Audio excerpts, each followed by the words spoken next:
So if you haven't already heard, DeAndre Hopkins is likely to miss the rest of the regular season with the sprained knee. Now the good news is that the Cardinals are hoping he'll be back for the playoffs. But this definitely means something for the regular season.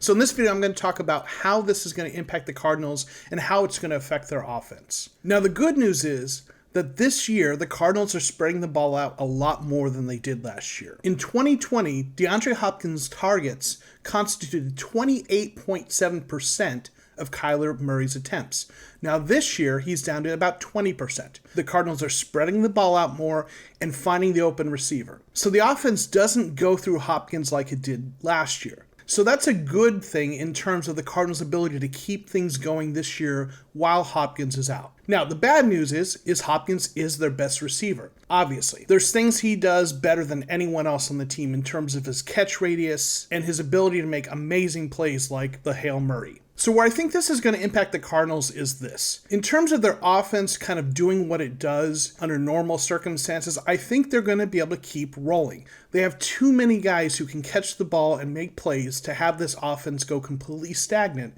with Hopkins out. So if the Cardinals are trucking along and they're ahead and they're keeping their offense going, I don't think it's going to be that big of an impact. Where it could come into play, however, is those points when the Cardinals are trying to get back into a game and they need a big play receiver to make something happen. Now, again, they do have other guys who can do those things sometimes, but they're going to miss out on what Hopkins brings in those situations, which is why it's a good thing they're anticipating he'll be back for the playoffs. That's when those kinds of plays are going to matter the most. The Cardinals have likely won enough games already to get into the playoffs, and it's just a matter of other teams losing here and there, and hopefully the Cardinals are going to win at least a few more games to secure that themselves. So if they lose games because they're missing Hopkins during the regular season, as much as that's going to be disappointing, it's not as dire as the playoff situations. So hopefully having Hopkins back in the playoffs healthy and his ability to make those big plays is where it's going to matter the most. Now there's one other thing that Cardinals fans are probably wondering about. Does this open the door for Larry Fitzgerald to return? And the answer is sure. Now at the time of recording this video, we haven't heard if Larry's coming back or not. And at this point, probably the only one who knows is Larry Fitzgerald and maybe the Cardinals organization. I will say this is a type of scenario in which I could see Larry Fitzgerald returning. The Cardinals have an injury, he's able to step in, knows the system, and he could play DeAndre Hopkins' role in the offense in terms of that outside receiver. Now, I don't know for sure if he's coming back, and I don't have a strong feeling either way. But if he is coming back, this is the situation in which I think it would happen. But the big picture is, Cardinals fans, don't panic. If Hopkins gets back for the playoffs, that's what really matters. And this offense has enough playmakers to continue to win games without him for the rest of the regular season. Thanks for watching, and we'll see you next time on The Cardinal Rule.